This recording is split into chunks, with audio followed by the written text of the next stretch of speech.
Hi, I'm Bost, and welcome to the Crash Course World History AP. Today we're going to talk about the Spanish' role in the Columbian Exchange and how it affected both Spain and the New World. Mr. Bost, do they have cinnamon in the New World? Yes, student me, they exported cinnamon as well as many other spices and commodities. Why? No reason. Well then, back to the Spanish. The Spanish land claims in the New World had a very adverse effect on the native population and even future Mexicans.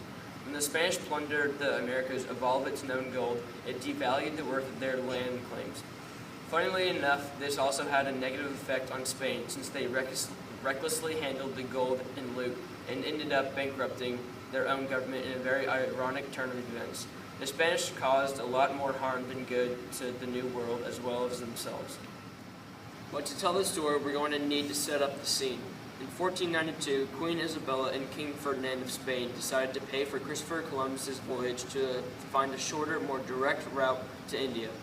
A decision that, at the time, seemed to be very harmless. The Spanish were on top of their exploring game. What could possibly go wrong? Syphilis, question mark? Correct, a younger version of myself. We'll make a historian out of you one day.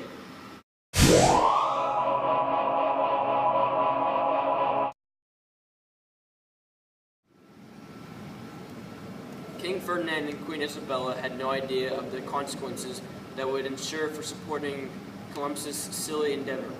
This would later be known as the Columbian Exchange. It also might be one of the most famous terms known to man that was inspired completely by hindsight. Well, after the initial setbacks of the Columbian Exchange, like the genocide of some small native populations and the exchange of some nasty diseases, like syphilis. Yes, younger me, your ability to hold on to a single nugget of semi-interesting information never ceases to amaze me. Thank you, kind sir. As I was saying, after these initial setbacks, the Spanish began claiming ludicrous amounts of land for Spain.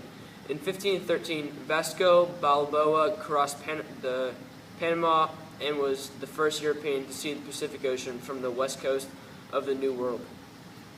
Of course, his initial reaction to this was to claim all of the Pacific Ocean and lands adjoining it for Spain. Little did he know at the time that he had pretty much claimed all of the New World and then some for Spain. Here's a list of what Balboa considered to be New Spain: the United States, Canada, Alaska, Siberia, Japan, Korea, China, the Philippines, Vietnam, Indonesia, Malaysia, and Australia, all for Spain.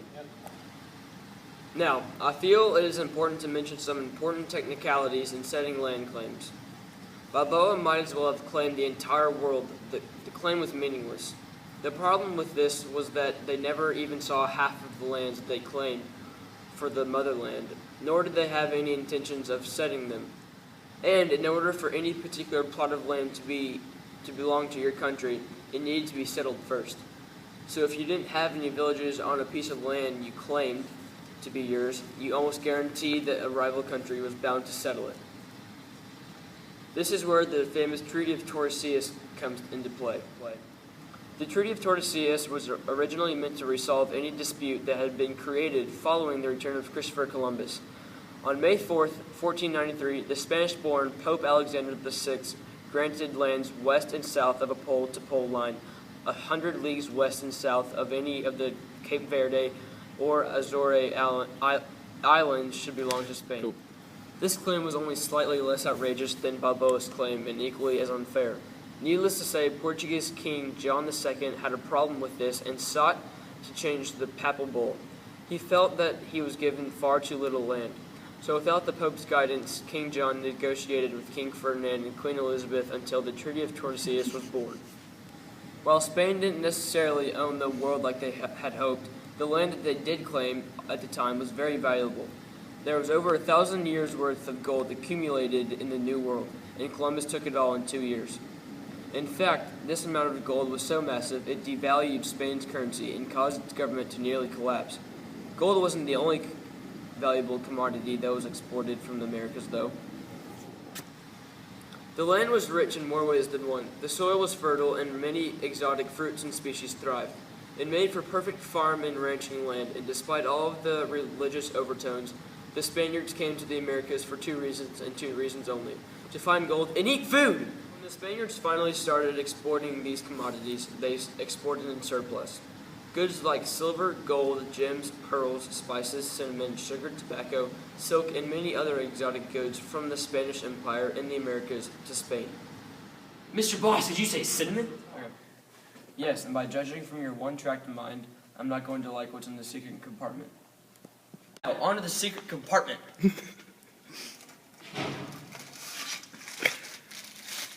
Oh, cinnamon. Well, let's get this over with.